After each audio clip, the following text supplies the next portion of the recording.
d'histoire. Drôle d'histoire. Drôle d'histoire. Drôle d'histoire. Drôle d'histoire. Drôle d'histoire. Drôle d'histoire. Drôle d'histoire. Écoute-moi Pascal, papa et maman vont rentrer tard ce soir. Alors, tu sais qu'il faudrait que tu fasses à manger pour toi et ta petite sœur. Crie pas youpi, papa a mal au crâne, hein. Crie pas youpi, hein. Alors, tu sais ce que tu fais? Tu ouvres le frigo, Pascal, tu prends les restes, t'as juste à les faire réchauffer. Tu veux faire de la cuisine? Qu'est-ce que tu veux faire comme cuisine? Des pâtes! Vous allez manger toute la semaine avec ta sœur des pâtes. Des pâtes à la Boudoni. Et qu'est-ce que c'est ça? Une recette de ton copain Boudoni? Qu'est-ce que c'est sa recette? Des pâtes avec de la viande? Mais où vous avez trouvé de la viande? C'est Boudoni qui l'a ramené dans son cartable. Alors il a gardé cette viande toute la journée à l'école dans son cartable. Elle est comment sa viande? Demande-lui comment elle est comment sa viande? Correct, elle est correcte, d'accord, bon. Qu'est-ce que vous mettez avec cette viande? La crème fraîche qui était dans le frigo. Mais ça fait 2 mois qu'elle est dans le frigo. Quoi? Elle est déjà dans l'eau avec les pâtes, la viande et le ketchup. Passe-moi Boudoni, passe-moi Boudoni, passe-moi Boudoni. Il touille à sa place, passe-le-moi, passe-le-moi. Allô Boudoni, c'est toi Boudoni?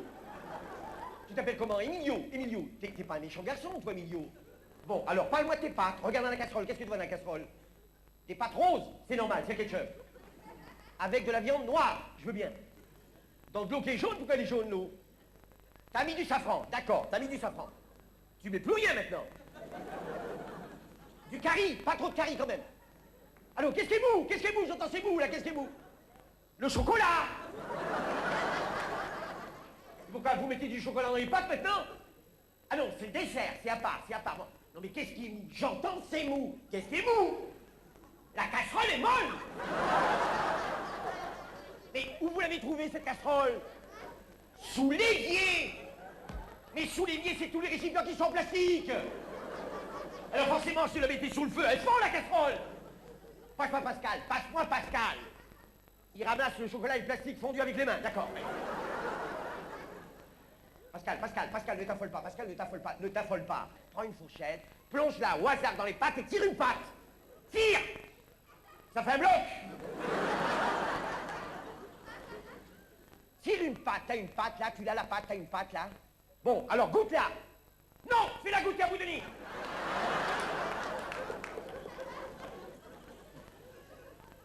Il aime. Il est pas malade. Alors Pascal, maintenant vous m'écoutez bien. Vous mangez des pâtes debout, les pieds dans le plastique. Papa arrive. Drôle d'histoire. Drôle d'histoire. Drôle d'histoire. Drôle d'histoire. Drôle d'histoire.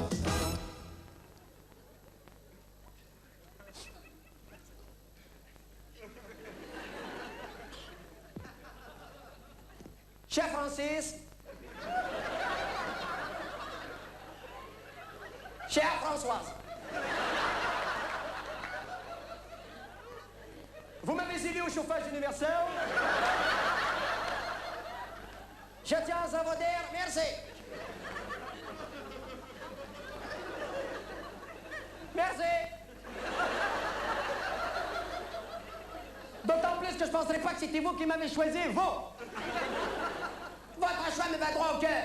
Il s'agit que je serai le président de toutes les Francis et de toutes les François. Vous m'avez sollicité à la tête de notre pays. Je vous garantirai donc le bon fonctionnement de nos institutions et je serai le gardien de vos libertés. Et si ça ne suffit pas, je vous laisserai les doubles des clés.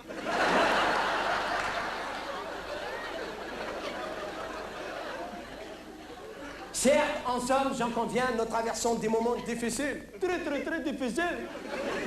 Mais soyons déçus de tout cela et balayons nos carrés intestines comme nous avons balayé. Et tout ce qui s'essuie. Avançons dans le même pas, la main dans la main, le regard face à l'horizon. Aussitôt investi de mes fonctions, je prendrai les mesures que je vous ai promises. Je te le jure sur la vie de ma mère. Pour le chemin, tiens, il y aura du travail pour tout le monde. Ceux qui veulent faire la plomberie feront la plomberie. Ceux qui veulent faire la menuiserie feront la menuiserie. Oui, je dirais tuyau, ce que les gens pensent tout boire.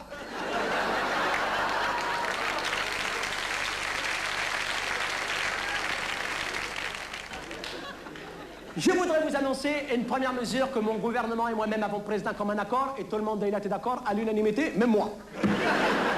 Nous avons décidé à partir d'aujourd'hui, sur tout le territoire français, une baisse de 50% sur toutes les couscoussières en inox. Oui, madame. Oui, madame, bravo pour vous. Inox, 50%. Si je te dois, j'achète. Chers Français, chère Françoise, avant de vous quitter pour aller à la lourde tâche que vous m'avez confiée, sachez que malgré tout, de la République à la Bastille, de la Bastille à la Nation, une seule solution, t'es prends le métro. Et d'une même voix qui s'élève de ma bouche, tous ensemble, tous en cœur et tous unis, après l'hiver, le printemps et après le printemps, Drôle d'histoire. Drôle d'histoire. Drôle d'histoire. Drôle d'histoire. Villon, François Villon, j'aime bien. Vous avez entendu parler? Non? C'est pas grave, hein. Vous savez qu'on peut très bien vivre sans la moindre espèce de culture. Hein. Ah oui, regardez, un type comme Marchais, voilà un homme qui a fait une carrière formidable. Non mais c'est vrai, non, je me situe pas sur le plan politique. C'est un type qui a fait une carrière extraordinaire en restant persuadé toute sa vie que Haussmann, Berthier et Périphérique étaient des maréchaux d'Empire. Donc vous pouvez rester nul.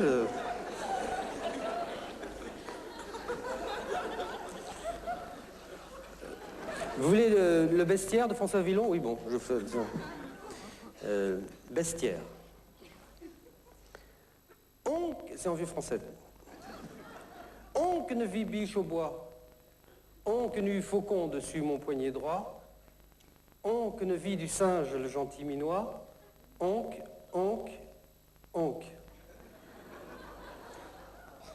C'est con, j'ai un trou de mémoire. Hein. Ça m'étonne parce que ça, alors, vraiment... Puis en plus c'est chiant, juste un quart d'heure de... J'ai toujours eu une mémoire de... Comment s'appelle cette grosse bête grise? Hein? Oui. J'ai toujours eu une mémoire de rhinocéros, puis là, ce soir... J'étais fort... Quand j'étais à l'école, j'étais fort en récit, mais j'étais fort en tout. J'étais un enfant précoce. Parfaitement. J'étais éjaculateur prodige et enfant précoce. Le contraire de Fabius. Et sa femme s'en branle. J'étais précoce comme Mozart. Tout à l'heure, Bouvard parlait de Mozart. Comme Mozart. C'est vrai. Mozart, il était tellement précoce, c'est pas des conneries ce que je vous dis. Mozart était tellement précoce qu'à 5 ans et demi, il avait déjà composé le boléro de Ravel. Mozart était tellement précoce, tenez-vous bien, tenez-vous mieux s'il vous plaît. Mozart était tellement précoce hein, qu'à 11 ans et demi, accompagné par le quatuor Amadeus, comme d'habitude, non pas celui qu'on a vu tout à l'heure, ben, il avait déjà déshonoré sa cousine.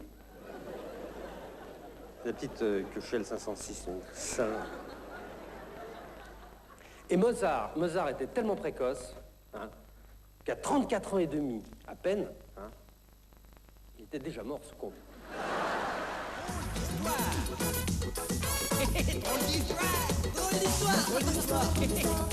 Drôle d'histoire. Je vais vous dire un truc, bon, peut-être ça vous fera pareil, je sais pas. Ben moi, Lendl, il me fait pas peur.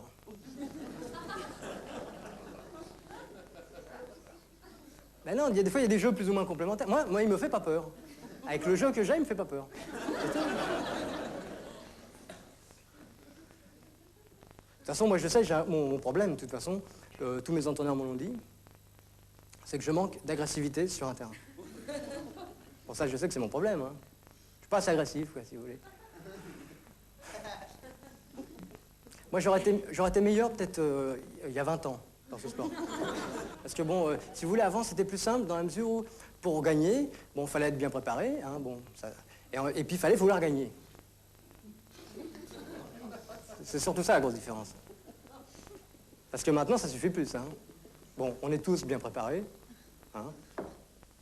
On veut tous gagner. Hein. Seulement, il faut plus que ça aujourd'hui. Il faut, comment dire, l'adversaire, il faut vouloir l'écraser, quoi, carrément. Même à la limite, il faut penser vouloir le tuer. Eh oui. Alors moi, c'est vrai, je suis plutôt sympa. Si je peux rendre service avec plaisir. Et alors, ça, c'est le truc où j'ai du mal. Le tuer, c'est sûr que j'ai du mal, quoi. Je sais que moi, il y a 2 ans, je m'étais très très bien préparé. C'était pour un tournoi du Grand Prix. Hein. J'étais très très prêt, hyper concentré. Hein, mais vraiment... et bon, le type, j'ai réussi à le blesser. Mais le tuer, bon... Alors c'est sûr, les résultats s'en ressentent. Hein.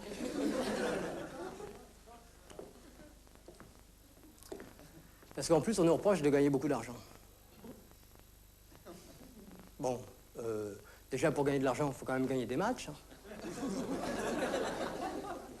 Moi, je sais, ça fait un petit moment, là, déjà, que j'ai pas gagné d'argent. Hein.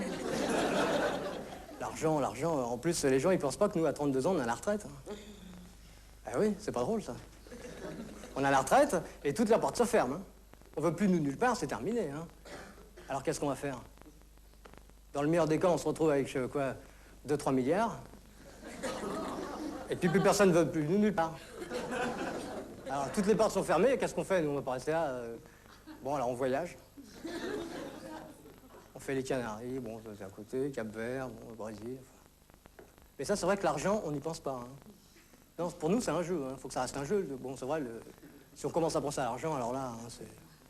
Moi, je vois mal, par exemple, 2 joueurs en finale d'un tournoi du Grand Prix en train de se dire, bon, si je gagne le tournoi, je gagne 150 briques. Je ne crois pas. Non, je ne crois pas. Je crois que le joueur est content de gagner, et puis fier, bon, dans la coupe, quoi. Hein, une certaine fierté, quoi. Mais l'argent, je ne crois pas. Enfin. Non, c'est cette fierté d'être avec la coupe, quoi. C'est tout, quoi.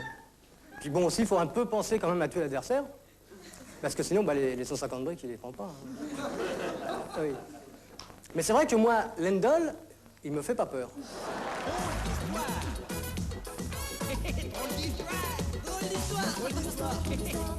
Drôle d'histoire.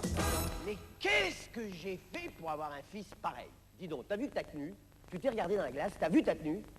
Costume sur mesure, cravate assortie, lunettes écailles Made in England et attaché caisse, à 23 ans. Quand je pense que ta mère et moi, on a le même blue jean depuis mai 68.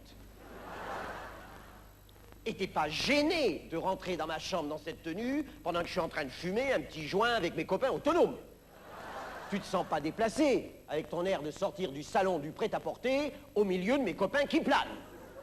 Et ta chambre, sa chambre. Alors parlons-en, sa chambre. Explique-moi. C'est une chambre d'hosto, tu désinfectes ou quoi? J'avais tellement honte avant que mes copains arrivent que c'est moi qui ai inscrit des slogans et des graffitis sur les murs. C'est à moi de le faire, c'est à moi de le faire. Et quand je pense que devant mes copains, tu as été vanté d'avoir fait ton service militaire. Devant Gérard, qui pour se faire réformer, avalait une fourchette qui est encore coincée. Et moi, ton père, qui me suis fait un lavement avec une solution javelisée et 12 boîtes de Maxiton. Et c'est à nous que tu viens parler de ton adjudant, à qui tu as envoyé tes bons vœux. Ah, mais tu veux l'entendre, ta mère. Eh ben, on a tout fait pour toi. Hein. On a tout fait pour toi. Pour ton éducation, on a tout fait. Dans ta poussette, tu as assisté à toutes les grandes manifs. Les gaz lacrymaux ont été ton oxygène. Et plus tard, élevé en Lozère, nourri au fromage de chèvre. Je comprends pas. Mais tu vas l'entendre, ta mère. Tu vas l'entendre quand elle va revenir de son voyage en Inde avec sa petite amie. Tu vas l'entendre quand on va apprendre que tu veux te marier. Il veut se marier, monsieur veut se marier. Alors explique-moi, ça existe encore cette connerie, le mariage? Sais-tu que ta mère et moi, on a toujours vécu tous les deux librement ensemble? Et avec celle que tu as toujours appelée Tati? Tu vas l'entendre, ta mère. Elle qui a été membre du service d'ordre du MLF pendant 10 ans. Tu sais que je te dis, je suis tellement écœuré, je démissionne. Moi c'est terminé, il ne faut plus rien me demander, terminé. Démission. Ok? D'accord. Non, Gérard, je viens de demander. Ce mois-ci, tu payes le loyer?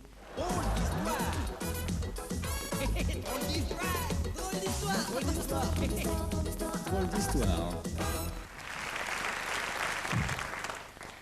Vous avez appris sûrement que nous avions acheté un nouvel appartement. Non, vous ne saviez pas. Sensationnel. On a tout refait, naturellement. Ça nous a beaucoup amusé, Philippe et moi. On a entièrement repensé l'aménagement et la décoration. Et je suis ravie parce que tous les amis qui viennent chez nous me disent « Catherine, votre appartement est formidable. C'est un appartement qui raconte une histoire, qui est chaud, qui vit. » Absolument. Absolument. Bon, bien sûr, il y a l'harmonie des couleurs, les jolis meubles, les moquettes épaisses, les bibelots rares. Mais je crois que ce que les gens sentent en plus tout de suite, c'est que Philippe et moi, on est un couple qui s'adore. Avec des gosses adorables, ça je suis bien obligée de le reconnaître. Détendu, intelligent, équilibré. C'est amusant d'ailleurs, tout le monde me dit « Catherine, vous êtes une femme lunaire extraordinaire. Pour réussir si bien avec Philippe et les enfants, vous avez sûrement un secret. » Non, j'ai pas de secret. Je suis moi, c'est tout. Je vis, je sors, je m'intéresse, je me passionne, je me tiens au courant de tout ce qui est important, forcément je suis dans le coup. D'autre part, avec Philippe, nous faisons beaucoup de ski et surtout énormément de voile. Et je crois que là, oui, ça m'a aidé à rester tellement jeune. Benoît et Christophe, adorables, l'autre jour m'ont dit « Vous savez, maman, les copains en classe nous ont demandé qui c'était la jolie jeune fille qui nous cherchait dans sa belle voiture de sport. » Leurs yeux brillaient, on était presque gênés. On sentait qu'ils étaient fous de joie. C'est vrai, c'est tellement valorisant pour les garçons d'avoir une maman ravissante. J'ai eu peur un temps, je l'avoue, que Delphine soit terriblement jalouse de moi. Mais ce qu'il fallait simplement, c'est qu'elle ne se sente pas trop écrasée. Je lui ai laissé espérer, sans trop insister évidemment avec tact, qu'elle aussi, peut-être, serait ravissante un jour. Évidemment, ça m'agace parfois de voir Delphine copier mes gestes, mes attitudes, mon maquillage, même chipper mes robes, même mes jeans, le petit chameau. Mais elle est tellement heureuse d'essayer d'être une Catherine numéro 2. Et j'aimerais tant qu'elle y parvienne. Drôle d'histoire. Drôle d'histoire. Drôle d'histoire. Drôle d'histoire. Drôle d'histoire. Ma chérie, nous avons fait connaissance ce si beau jour de printemps. Tu étais belle avec tes 20 ans. Au café chez Raymond, tu m'as dit que j'étais mignon. T'as même pris un chocolat, 17 francs 50. Et j'étais pris dans mes bras pour aller au cinéma, 56 francs. Je t'aime, ma petite fleur de cactus, ma petite fleur à moi, à moi. Nous nous sommes retrouvés place de l'Opéra et nous avons dîné tous les deux, comme des amoureux, 418 francs.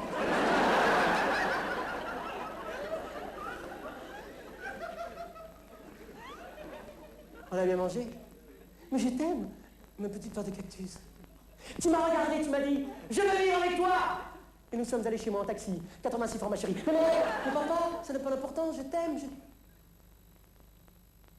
Rêver. Comme nous avons rêvé de ce séjour au Brésil. Du soleil, de la samba et de Copacabana. Aller-retour Paris-Rio, 4,9 millions. Ah, je t'aime,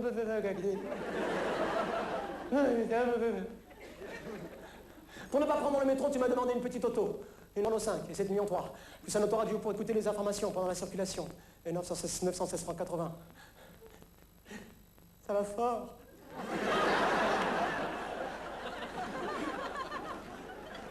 Ah non, ça va fort.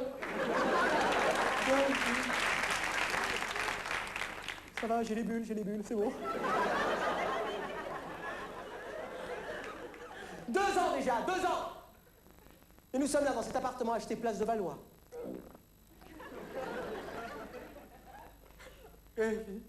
Si je te dise. Ah, je peux. I love you. Te quiero. Distribudish. Ah, bébé.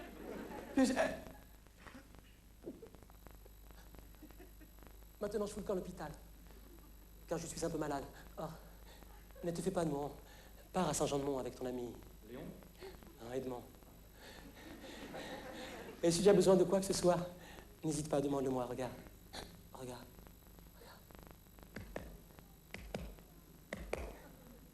Le chéquier est là. Ma petite peur d'infarctus. Drôle d'histoire. Drôle d'histoire. Drôle d'histoire. Drôle d'histoire. Drôle d'histoire.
Ça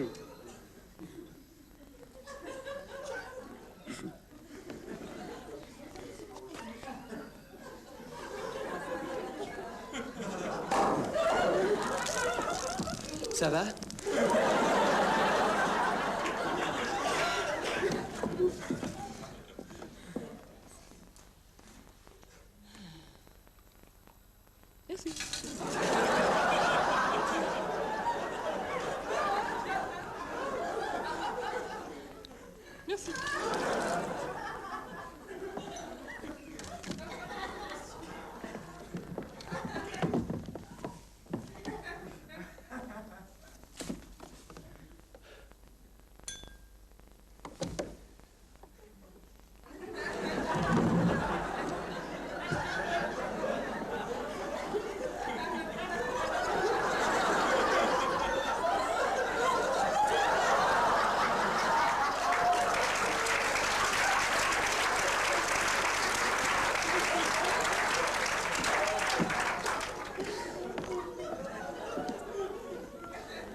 Drôle d'histoire.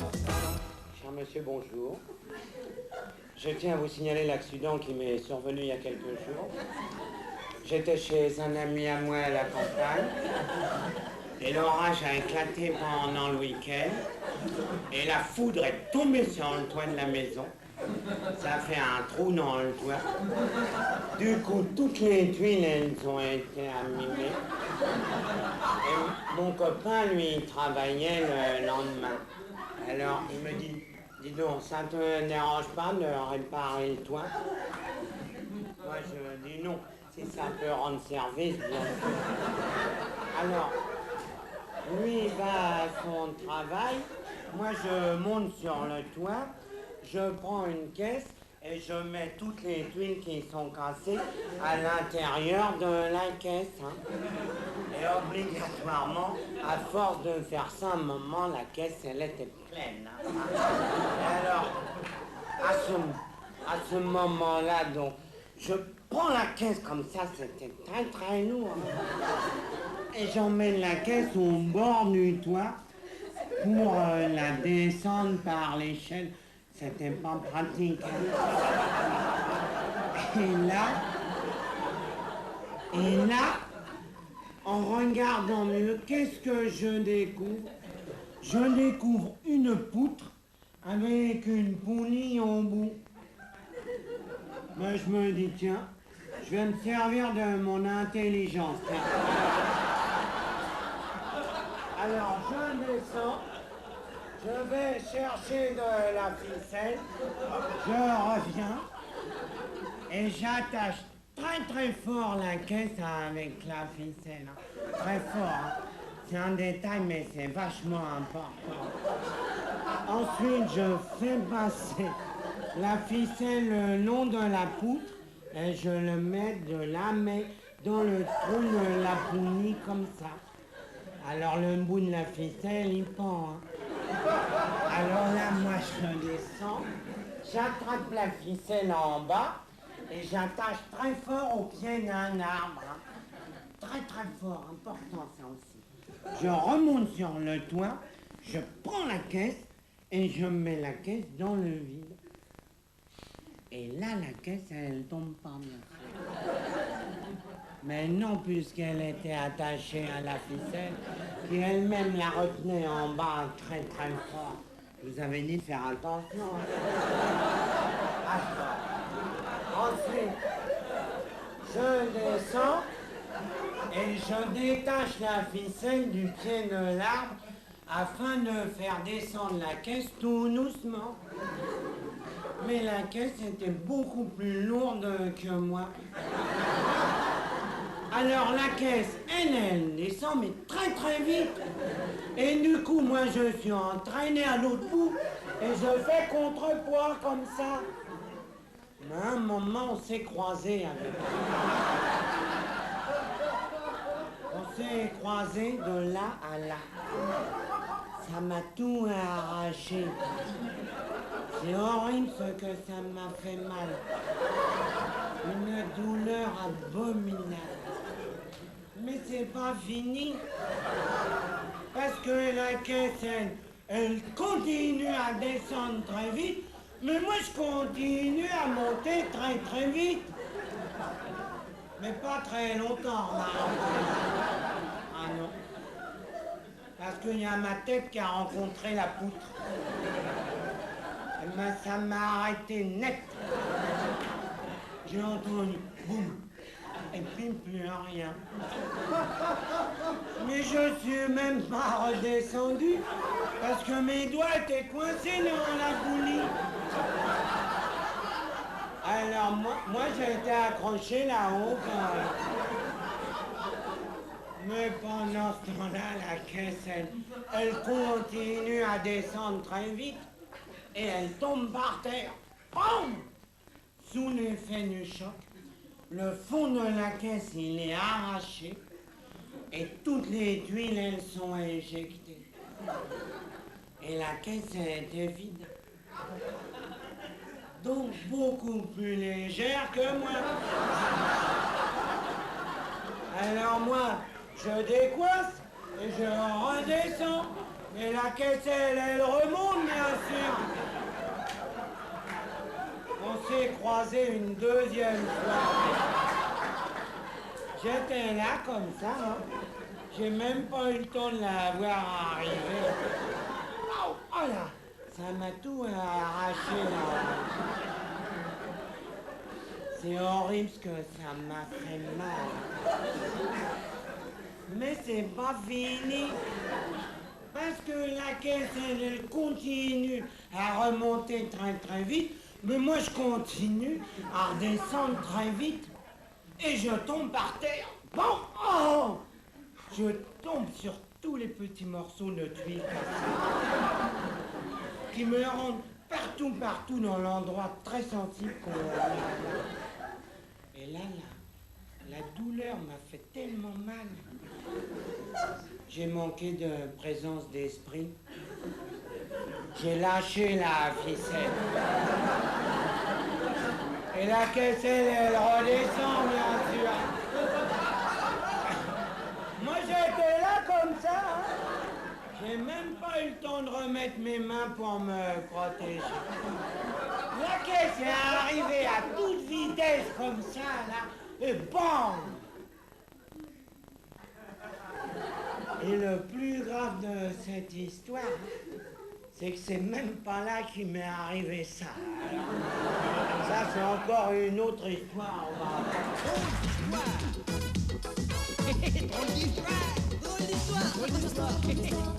Drôle d'histoire.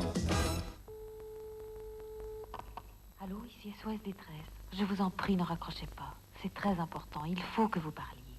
Je vous écoute. SOS Détresse. Voilà, SOS Détresse. Je vous téléphone. Je suis un peu gêné. Hein. Je vous le dis tout de suite, je suis un petit peu gêné. Enfin, mais bon, je me jette à l'eau. Voilà. Je vous téléphone parce que... Ayez confiance. Détendez-vous. Parlez. Voilà. Ma femme et moi, enfin Geneviève et moi, on s'est séparés. Et comme vous le savez, tous les ennuis arrivent en même temps, j'ai perdu mon emploi. Comme vous le voyez, il s'agit d'une situation banale, même très banale, mais cette situation, je dois avouer qu'elle me... Il n'y a pas de situation désespérée. D'accord. Il n'y a que des moments difficiles. Continuez. D'accord. Voilà. Et alors, cette situation a provoqué des ennuis de santé. Pas grave, je le dis, hein. La vie offre tant de joie. Oui. Ben, ils ont provoqué une crise de colite, parce que voilà, j'ai eu des amibes, et depuis j'ai une colite. Et alors, c'est-à-dire que quand je suis fatigué, je sens sur le côté droit, vous voyez... Avez-vous songé à la beauté de courir pieds nus, sur une plage, au petit jour? Ah non, pendant les vacances, je suis crevé, je dors. Alors, comme je disais, je sens sur le côté droit une sorte de gêne, une sorte de... Vous m'écoutez? Vous m'écoutez? Le matin, levez-vous de bonne heure et admirez la magnificence d'un lever de soleil. Eh bien, c'est le matin, j'ai des ballonnements, et je... L'amour, Oui. c'est donner et recevoir, n'est-ce pas? Oui, j'ai beaucoup donné, c'est vrai, oui. Dites-moi, Le plaisir d'aimer. Je vous parle, vous me répondez, et c'est déjà un échange qui nous rapproche. C'est vrai. C'est vrai, vous avez une voix très convaincante, il faut le dire. Il y a une sorte de chaleur dans votre Nous voix, je voulais avons vous le dire, fait un justement. grand pas l'un vers l'autre. Oui, je trouve. Et finalement... Voulez-vous qu'ensemble nous construisions votre avenir? Ensemble? Attendez, qu'est-ce que vous voulez dire ensemble? Vous voulez dire vous et moi ensemble? Mais ce serait formidable. Mais vous savez qu'on a fait un grand pas sans s'en rendre compte, l'un vers l'autre. Je sais pas ce que vous en pensez, vous. Dites-moi, hein, qu'est-ce que vous en pensez? Ensemble, nous allons remonter la pente. Tout à fait d'accord. Êtes-vous là? Ah, mais vous pensez si je suis là, il n'y a pas de problème. Alors, dites-moi, qu'est-ce que je dois faire? Qu'est-ce que je dois faire? Dites-moi. Vous allez d'abord vous adresser à l'Agence nationale pour l'emploi la plus proche de votre domicile. Non, ça c'est pas grave. Non. Je pense que ça serait bien qu'on puisse se rencontrer, vous voyez, qu'on puisse prendre le petit déjeuner, par exemple, face au soleil levant. Comme vous avez parlé du soleil levant Et tout si à l'heure... vous ne trouvez pas d'emploi dans votre qualification, nous pourrions envisager un recyclage. Oui, je m'en fous, je suis prêt à tout, moi, mais pourvu qu'on le fasse dans la fraîcheur de l'eau, vous voyez, avec les cris des oiseaux qui s'éveillent, tout ça. Voilà, bon, c'est une supposition, c'est quelque chose comme ça, j'y avais pensé. Êtes-vous prêt à affronter cette journée? Ah non, mais il n'y a pas de problème, il n'y a pas de problème. Oui, alors dites-moi, qu'est-ce que je fais? Qu'est-ce que je fais? Alors, habillez-vous. Je suis prêt. Rasez-vous. Ah, prêt, voilà, oui. Et rendez-vous directement Ben, chez vous, pour écouter Beethoven, à ça serait quand même l'Agence mieux. puisque je n'ai pas nationale pour la l'emploi. chaîne stéréo. Nationale Ah, puisque- pour l'emploi. Nationale pour l'emploi.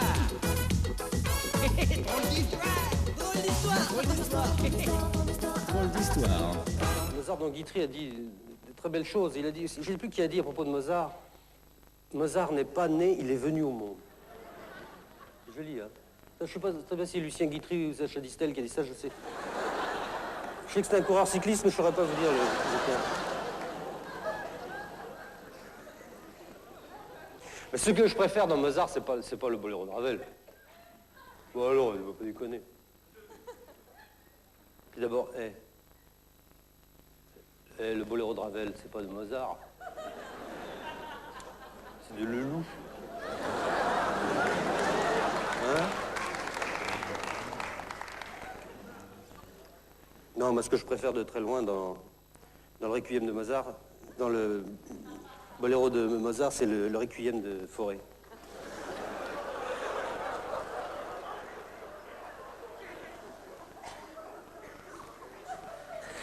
La dernière fois que je suis allé écouter le Requiem de Fauré à la Madeleine, c'était il y a un an, c'était au mois de juin, tous les ans.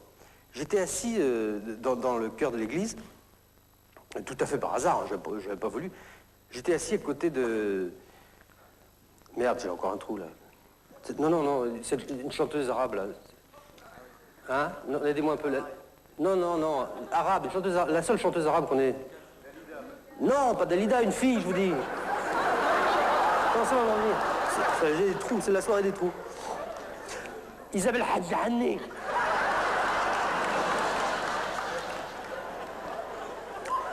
Et alors, je ne sais pas ce qui s'est passé ce soir-là. Je crois me rappeler que c'était pendant la montée du dies irae, qui est le moment le plus désespérément gai de ce requiem. Était-ce le fracas métallique de ces grandes orgues qui nous foyaient les reins? Était-ce l'odeur trouble et diaphane de l'encens? Était-ce ce rayon de soleil infiniment délicat qui venait frapper le profil de médaille de cette petite Hadjani qui est si belle? Toujours est-il que je me suis senti totalement bouleversé. Je me suis dit, bon, garde ta sérénité, mon garçon. Hein? Non, parce que... Oui, parce que quand je me parle à moi-même, je m'appelle mon garçon, j'ai le droit quand même, non. Surtout que si je m'appelle ma fille, ça m'excite, je bande en plein requiem, c'est ridicule.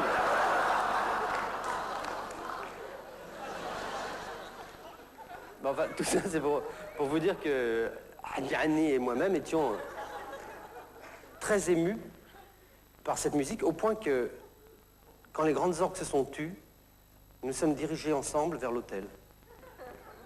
Le Ritz, qui est un très bel hôtel qui n'est pas loin de la Madeleine.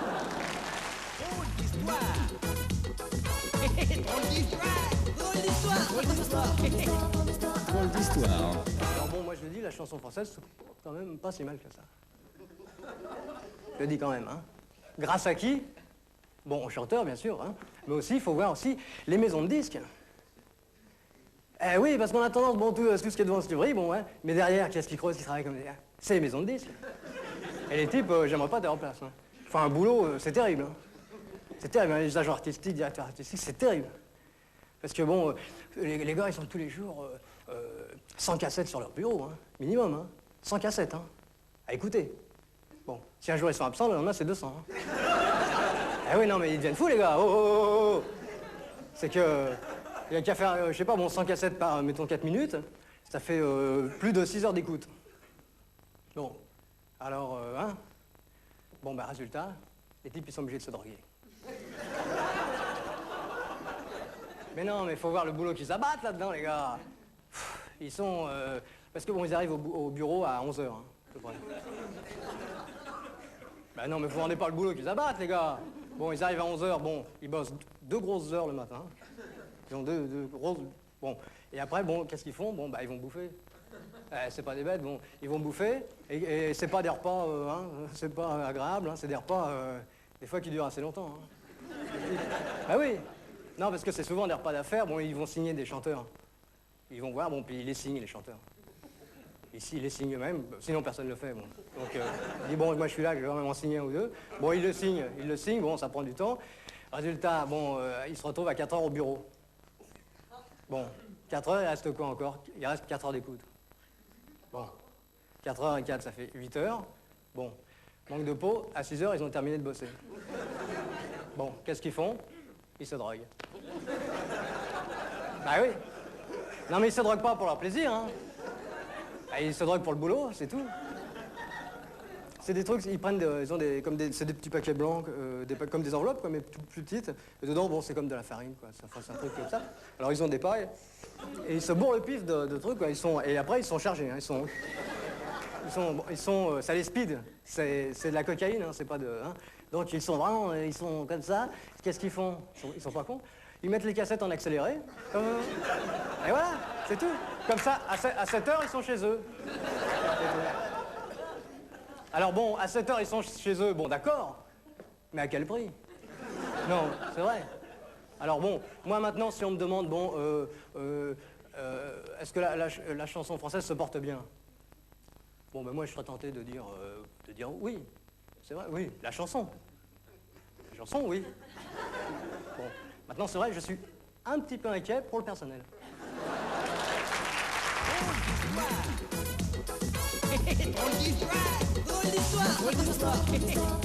Drôle d'histoire. C'est avec Pierrot, Lulu et Mohamed qu'on se retrouve sur les marches de l'escalier du bâtiment C de la Cité des Marronniers. Il est minuit, la vérité. Il y a Pierrot, le rocker, avec ses sentiers qui pointent vers le paradis. Son perfecto, je te raconte pas, cuir véritable et un peu USA. Et sa banane gominée, nostalgie d'Elvis. Lulu, the intellectuel, celui qui a tout lu, de Téléstar à Télépoche.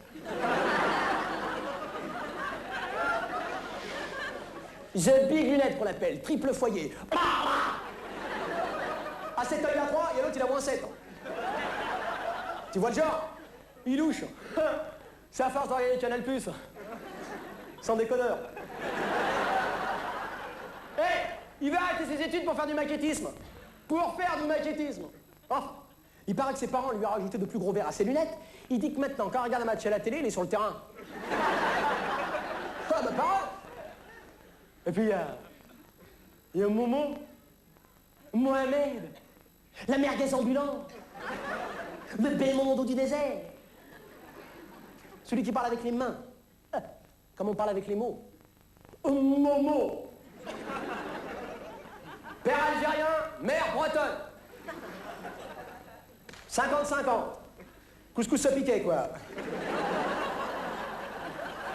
Dans notre bâtiment, chacun a ses différences. Il y a ceux qui se disent bonjour, il y a ceux qui peuvent pas se voir. C'est comme à l'ONU, quoi. Chacun parle une langue différente et pourtant tout le monde habite ensemble. Madame Macaria, du 4e droite. Alors elle, depuis qu'elle a entendu Linda de Souza à la radio, elle s'est montée la tête. Elle a vendu son aspirateur pour enregistrer un 45 tours. Elle. Enfin, elle a gardé les valises en attendant que ça cartonne, hein. Monsieur Boudlaouel, agent d'entretien, comme il dit, qui rentre quand tout le monde se lève. Christian, du deuxième droite, celui qui nous répare les meubles pour 3 fois rien. Un as comme mécanicien. Monsieur Lucien, 6e gauche, qui a fait l'Algérie, qui a encore les idées enveloppées dans les journaux de l'époque. Celui qui nous aime pas, qui peut pas nous voir en peinture. Le jour où il comprendra qu'on a la 2e couche.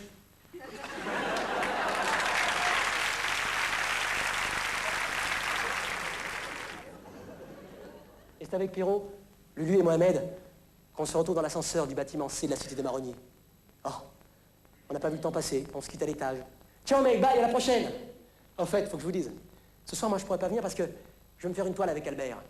On va voir Rocky IV. Hey. On peut rêver, non? Drôle d'histoire. Drôle d'histoire. Drôle d'histoire. Drôle d'histoire. Quelle croisière on a fait avec Janine. Vraiment, on n'a pas regretté d'avoir fermé le magasin pendant 15 jours. Et les relations qu'on s'y fait, les relations. Professeur Chamine, spécialiste des os. Princesse Boulignac. Antonio, le coiffeur des champs. Non, le seul problème, c'était Janine, c'était ma femme Janine. Elle pensait qu'à bronzer. J'étais plus dans le coup. Dans le milieu où on évolue, le bronzage, ça se fait plus. Je disais, prends exemple sur madame Benoît Kérédec, la femme du biologiste. Le matin, yoga. L'après-midi, colloque. Résultat, elle est peut-être blanche comme un lavabo, mais quand elle parle, on l'écoute.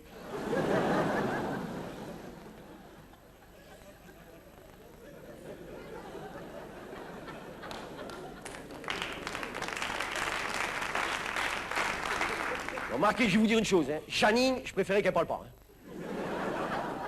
Elle m'a fait des hontes, mais des hontes. Sur le Parthénon, devant tout le monde, à haute voix. Vous savez ce qu'elle dit? Oh, elle est belle, cette Acropole. Je lui disais, fais comme moi, l'île dite bleue. Attention, moi, depuis le départ de Paris, tout était classé impec. Impec. Civilisation préhélénique, hellénique, post-hellénique. Il y en a encore après. Non, le problème de Janine et moi, je vais vous dire, on a débuté ensemble, on a bagarré ensemble, on a fait les marchés ensemble. Elle avait une voix. Un petit coup d'œil, monsieur Dard. Et même aujourd'hui, quand elle parle dans un colloque, personne n'y l'ouvre.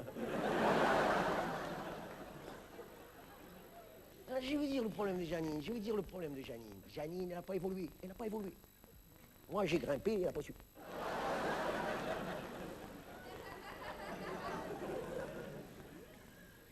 D'abord, elle ne sait pas choisir ses amis.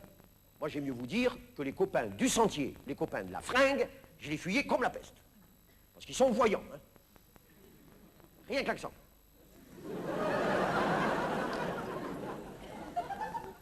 La femme de Riton la Gabardine, le roi de la Gabardine. Elle se baladait avec une magouche comme ça, en maillot de mer. C'est simple, quand elle était à côté de moi à table, elle me coupait l'appétit. Ah ben tenez, voilà encore une autre chose en parlant d'appétit. Janine, elle mange trop.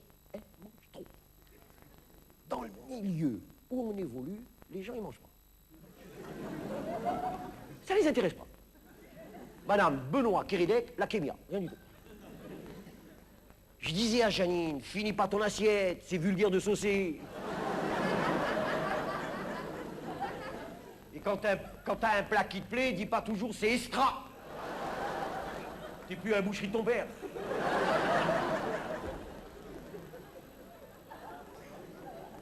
Mais ma mère, elle m'avait averti, hein, ma mère. Attention, ma mère, elle a jamais voulu du mariage. Elle a jamais voulu du mariage. Elle m'avait dit, méfie-toi, les filles choucroum, à partir de 25 ans, elles deviennent énormes.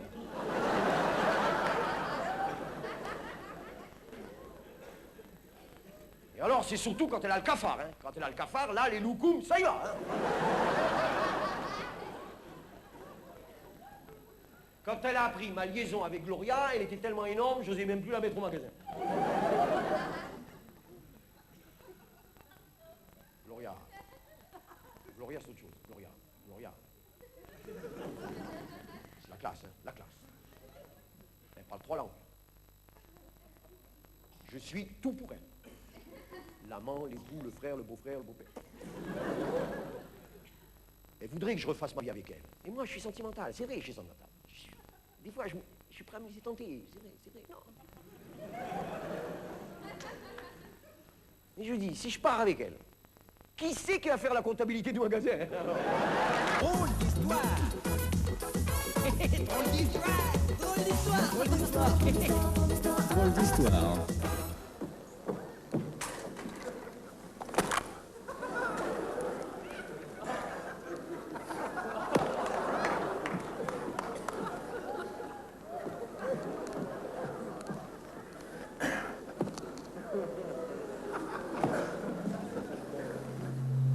E.T. call home?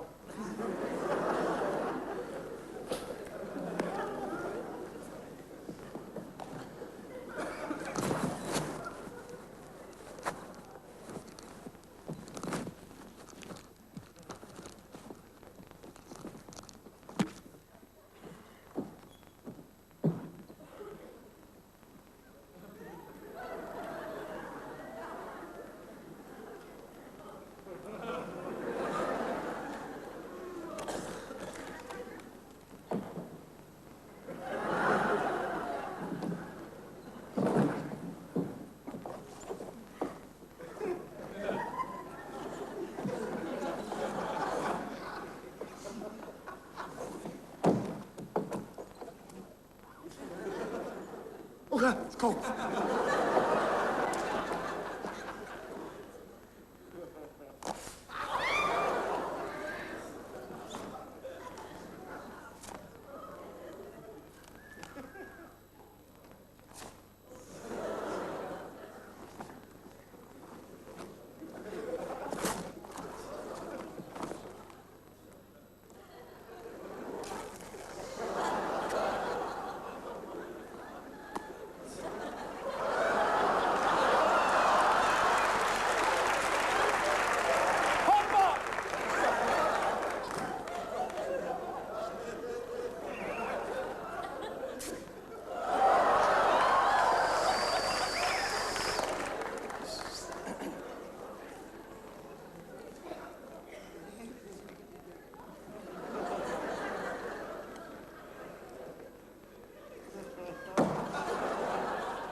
Drôle d'histoire.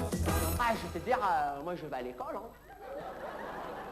Ah, ça se voit pas, mais je vais à l'école. Hein. Et puis j'ai une petite copine. J'ai une petite copine. Elle s'appelle Caroline. Mais pas Caroline de Monaco, hein. C'est Caroline de mon quartier. Mais en ce moment, il y a de l'eau dans le gaz. Elle veut pas faire l'amour avec moi. Elle dit qu'on est trop jeune. Ah, il faut pas déconner, j'ai 11 ans. Eh, je sais où je mets les pieds, hein. Hey, l'autre jour, j'ai roulé une pelle. J'ai roulé une pelle pendant un quart d'heure. Elle est devenue bleue. Je croyais que j'embrassais un schtroumpf. Ouais.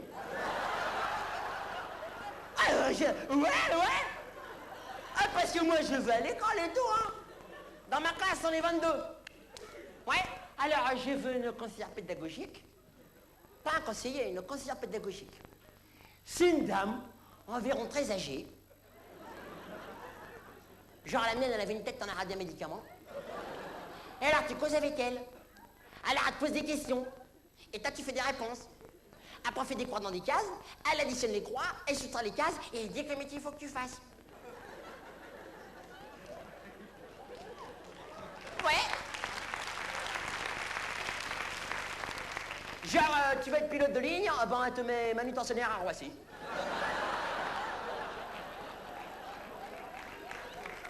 Ouais, mais j'en ai rien à foutre. Ouais, j'en ai rien à foutre. Quand je serai grand, je dirai ce que je ferai.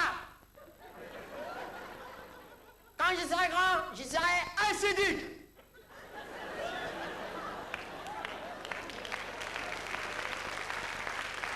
Ouais, je serai ascédique. Comme le papa de Mohamed. Le papa de Mohamed, il est ascédique. Oui, madame. Il fait rien la semaine. Il fait rien la semaine. Et le dimanche, il se repose en famille. Ouais. Non, il est pas fonctionnaire. Il est ascédique. Eh ben, c'est ça que je ferai quand je serai grand. Mais la conseillère qui a pas de logique, là, elle m'a mis dans une classe de rattrapage. Elle m'a mis dans une classe de rattrapage. Moi, ça fait 2 fois qu'on me rattrape. Une fois en CM2, l'autre fois au Prince unique. Drôle d'histoire. Drôle d'histoire. Drôle d'histoire. Le hibou se perche, hein, la chauve-souris se pend, le serpent se love, la race casse, le cheval se couche, le soleil se lève, l'homme s'assoit, voilà. Et à part le chat et le chien, créatures stupides qui poussent parfois la veulerie jusqu'à tolérer dans leur sillage des employés de banque, dont ils lèchent la main, quand ce n'est pas la femme. Peu d'animaux, je le répète, s'abaissent jusqu'à s'asseoir. Et encore, on dit le chien, mais attention, je suis désolé, le chien n'est jamais véritablement assis. Ah non. Assis? Ah non. Le chien s'appuie sur ses pattes de devant dans une position relativement élégante. Alors que je suis désolé, mais l'employé de banque, non.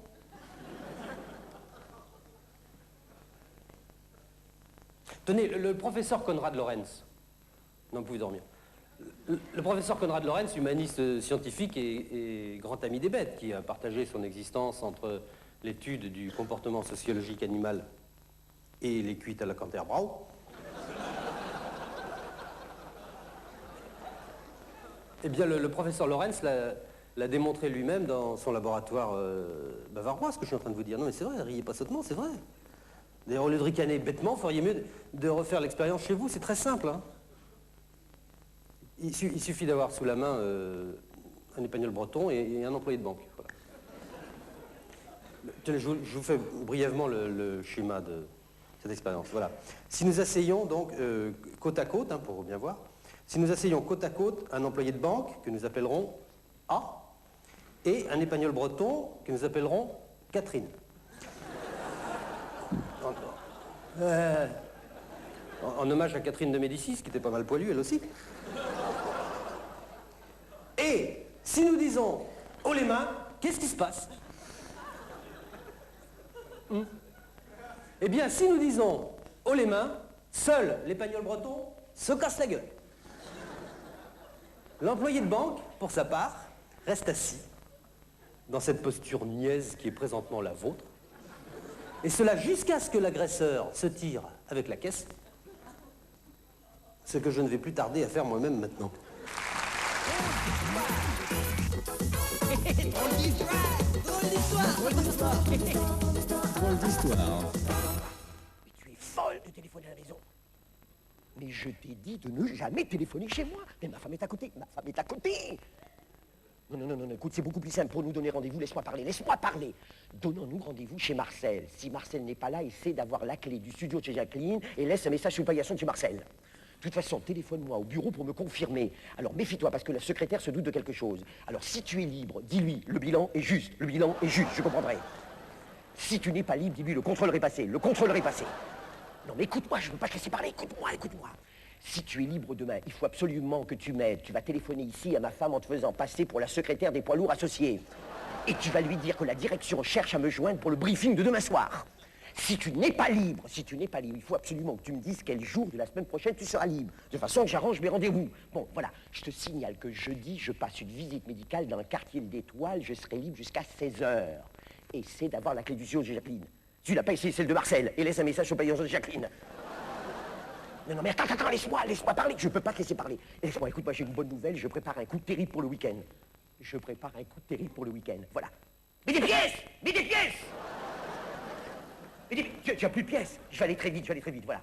Voilà, je prépare un coup terrible pour le week-end. J'ai mis Gérard dans le coup qui m'invite soi-disant à sa chasse. J'ai également mis les poinceaux dans le coup. Non, ils parleront pas, ils sont sûrs les poinceaux. Bon, je partirai donc vendredi soir en tenue de chasse, en voiture avec ma femme et les poinceaux. Je déposerai ma femme à Fontainebleau. Je reviendrai à Paris où je déposerai les poinceaux. Tu me suis? D'accord.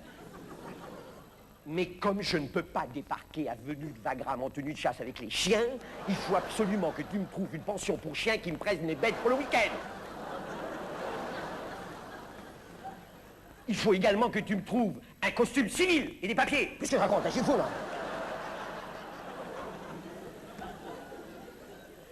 Non, mais écoute-moi, je ne peux pas te laisser parler. Laisse-moi te parler.